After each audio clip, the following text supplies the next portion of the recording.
علامہ جناب سید ارشد حسین نقوی صاحب سے کہ سوگواران شہید حضرت علی اصغر سے خطاب فرمائیں. جناب مولانا سید ارشد حسین نقوی صاحب. بل محمد علی محمد صلوات.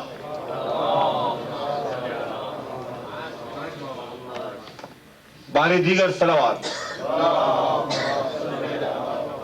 برائے خوشنودی امام زمانہ بلند تر صلوات. نعرہ حیدری.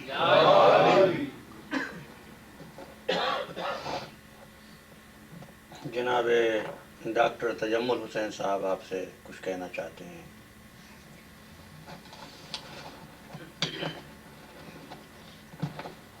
السلام علیکم.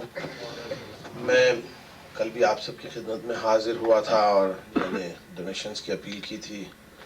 کچھ پلیٹ فارمز ہیں جو یہاں ہمارے والنٹیئر سرکولیٹ کریں گے اور کچھ ڈونیشن باکس بھی سرکولیٹ کیے جائیں گے. میں آپ لوگوں سے سب سے التجا کرتا ہوں کہ آپ لوگ جو بھی آپ سے ہو سکے وہ ڈونیٹ کریں، اور جنہوں نے کیش نہیں لایا چیک بکس لائے ہیں اپنے ساتھ وہ چیک بکس اپنے چیکس لکھ کے دیں.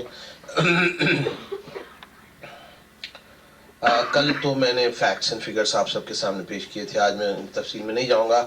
صرف کہنا یہ ہے کہ بلڈنگ فنڈ کے لیے ہمیں ڈونیشنز چاہیے اور ہمیں آنے والے مجلسوں کے لیے اسپانسرشپ چاہیے. تو جو صاحبین مجالس اسپانسر کرنا چاہتے ہیں وہ پلیز آئیں اور مجھے یا برادر مسلم کو یا انتظامیہ میں سے کسی سے بھی کانٹیکٹ کر سکتے ہیں اور اپنے نام دیں.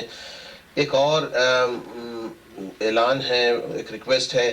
اگر کوئی ایمرجنسی ہو جائے جو کہ ہوتی ہے کبھی کبھی ماتم کے دوران، گریے وغیرہ سے کچھ لوگوں کو کی طبیعت خراب ہو جاتی ہے، اگر ایسا ہو جائے تو الحمدللہ اس مجلس میں لیڈیز اور جینٹس میں ڈاکٹر صاحبان موجود ہیں، میڈیکل ڈاکٹرز. تو اگر آپ لوگ کوئی ایسی ایمرجنسی پیش آ جائے تو ان کو کانٹیکٹ کریں قبل اس کے کہ آپ لوگ ایمرجنسی سروسز یا 911 کو کال کریں. اس سے پہلے آپ لوگ برائے مہربانی ان ڈاکٹر صاحبان سے کانٹیکٹ کر لیں، وہ جو مناسب سمجھیں گے وہ کریں گے. پلیٹ فارمز آپ لوگوں کی خدمت میں کل بھی لائے گئے، آج بھی پلیٹ فارمز میں ریکویسٹ کروں گا کہ وہ پہنچائے جائیں. آپ لوگ پلیجز لکھیں، منتھلی پلیجز جو ڈائریکٹ ڈپازٹ کی صورت میں بھی ہو سکتے ہیں، یا پھر یہ کہ آپ منتھلی اپنے چیکس بھی بھیج سکتے ہیں. اور آنے والی مجلسوں کے لیے اسپانسرشپ ہے اور نیاز وغیرہ کے سلسلے میں جو بھی آپ تعاون کرنا چاہیں ویلکم ہے، ہم اس کو ویلکم کریں گے.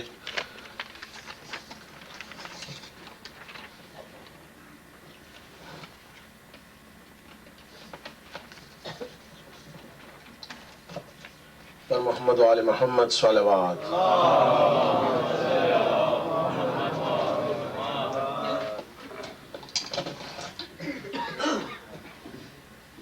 سارے آگے آگے منہ وہ چک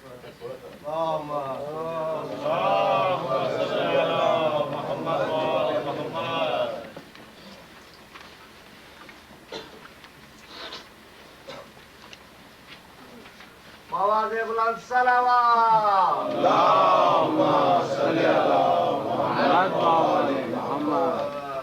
نعرہ حیدری.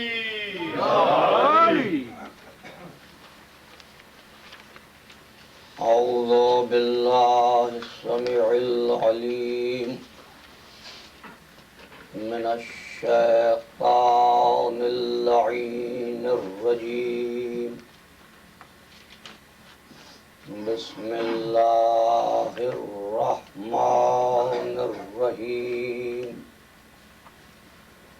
الحمد للہ الذی الیہ مصائر الخلق وعواقب الامر. نحمدہ علی عظیم احسانہ ونیر برہانہ ونوامی فضلہ وامتنانہ. حمدا يكون لحقه قضاء ولشكره أداء لم يولد سبحانه فيكون في العز مشاركة ولم يلد فيكون مورثا هالكا لم يتقدمه وقت ولا زمان ولم يتعاوره زيادة ولا نقصان جلت عظمته والصلاة والسلام على سيد أصل ما في الوجود سر الله في كل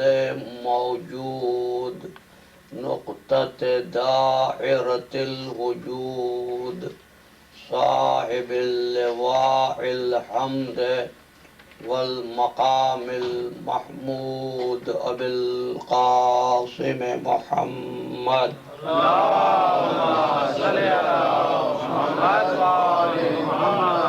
وأهل بيته الطيبين الطاهرين المعصومين المظلومين الذين أذهب الله عنهم الرجس وطهرهم تطهيرا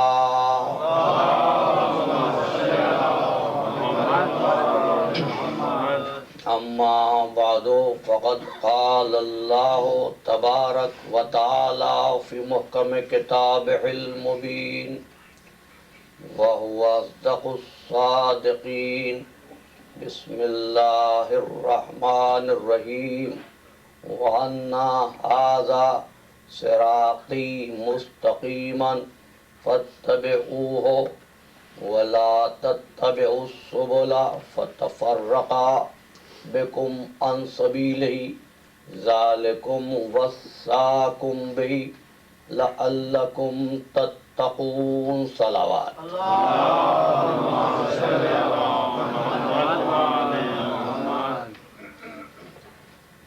صراط مستقیم اور سبیل الہی کے عنوان پر ہم نویں صحبت سے مخاطبت کا شرف حاصل کر رہے ہیں۔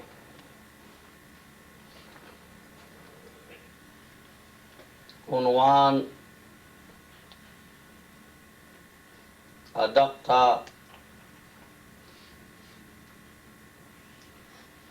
اہم تھا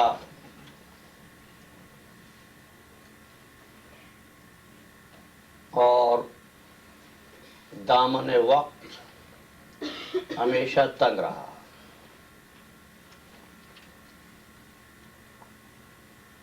اور آج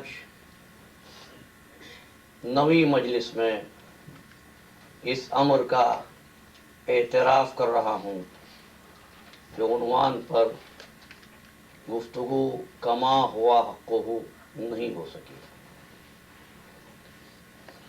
لیکن آپ کی خدمت میں عرض کروں کہ صراط مستقیم اور سبیل الہی جیسے عناوین پر دوسرے مکاتیب فکر میں نہ گفتگو ہوتی ہے نہ غور کیا جاتا ہے۔ یہ گفتگو فقط انہی کا نصیب ہے جن کے دل میں مودت محمد وآل محمد ہے۔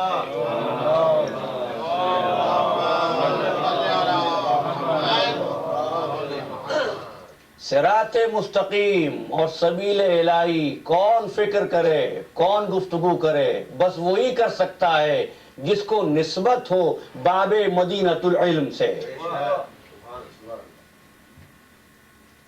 آپ کے انہماک اور حسن سماعت کا معترف بھی، شکر گزار بھی۔ ہم نے عرض کیا کہ انسان ہمیشہ مصروف عمل رہا ہے، انسان ہمیشہ مشغول جد و جہد رہا ہے. انسان نے کبھی اپنے حال پر سمجھوتا نہیں کیا. اس کی زندگی پہاڑوں اور غاروں سے شروع ہوئی. عالی شان مکانات کی منزلوں پر یہ انسان پہنچ گیا. اس انسان نے اجرام و اجسام فلکی کو تسخیر کر لیا. اس نے فقط زمین کی دولت ہی سے نہیں بلکہ خلا کی وسعتوں سے بھی روشنی حاصل کی. اتنا آگے بڑھا انسان کہ خیال یہ آیا کہ چونکہ سب کچھ خود ہی حاصل کر لیتا ہوں لہذا مجھ کو ضرورت کیا ہے صراط مستقیم کی. مجھ کو کیا کہ میں سبیل الہی کے متعلق سوچوں. بھئی خود اٹھتا ہوں، خود چلتا ہوں، خود کام پر جاتا ہوں، لیکن کبھی اس انسان نے غور نہیں کیا کہ تجھ کو اپنی حیات کا کوئی رائٹ، حیات کا کوئی حق تجھ کو خود سے نہیں ملا.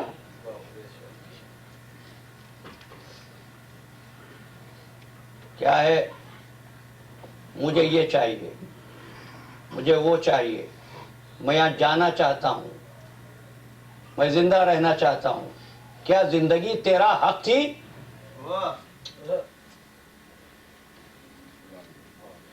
نہیں، حیات تیری نہیں تھی.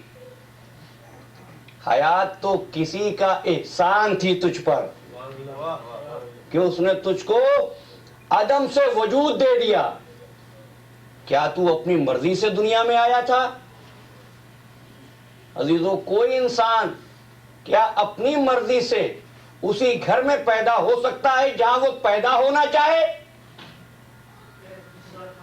نہیں، نہ اپنی مرضی سے پیدا ہو سکتا ہے، نہ اپنی مرضی سے پیدائش کی جگہ کو منتخب کر سکتا ہے. اور عزیزان گرامی، مرتبہ یاد رکھیے گا، پیدائش خود دلیل محکومیت ہوتی ہے. کس کو یہ جرت ہو سکتی ہے کہ دعویٰ کرے کہ میں نے جن کو اپنا ماں باپ ہونا چاہا تھا وہی میرے ماں باپ ہیں؟ بھئی حیات تمہاری ہے لیکن تمہارے ماں باپ کا انتخاب تمہارے ہاتھ میں نہیں ہے. جب تمہاری حیات کے مجازی ذریعوں کا انتخاب بھی تمہارے ہاتھ میں نہیں ہے تو قیامت تک چلنے والے راستے کا انتخاب بھی تمہارے ہاتھ میں نہیں ہوگا. کہا تھا استاد ابراہیم ذوق نے، لائی حیات آئے قضا لے چلی چلے. اپنی خوشی نہ آئے نہ اپنی خوشی چلے. نہ اپنی مرضی سے آئے نہ اپنی مرضی سے جائیں گے. یعنی نہ آغاز ہمارے ہاتھ میں نہ انجام ہمارے ہاتھ میں. جب آغاز و اختتام دونوں میں سے کوئی ہمارے ہاتھ میں نہیں ہے تو تقاضائے انصاف یہ ہے کہ اس کے درمیان میں بھی جو کچھ ہے اس میں تمہاری مرضی کو دخل نہیں، تمہارے خالق کا اختیار ہے. زندگی کو اس طور پر گزارو. لیکن انسان طغیان کا شکار ہوا. اپنی پوری گفتگو کو سم اپ کرنا چاہ رہا ہوں اور سوچنے لگا کہ مجھ کو اب کسی کی ضرورت کیا ہے. قرآن نے آواز دی، یا ایھا الانسان ما غرک بربک الکریم. اے انسان، تجھ کو کس چیز نے مغرور بنا دیا؟ کس چیز نے مغرور بنایا؟ اس لیے کہ دنیا کی ترقی انسان کے ہاتھ میں تھی. یہ انسان خشکی پر چل رہا ہے، ہواؤں میں اڑ رہا ہے، پانی پر تیر رہا ہے، جس سے جو چاہے وہ کام لے رہا ہے. لیکن ایک بات کو بھولا، جو چاہے یہ کر سکتا ہے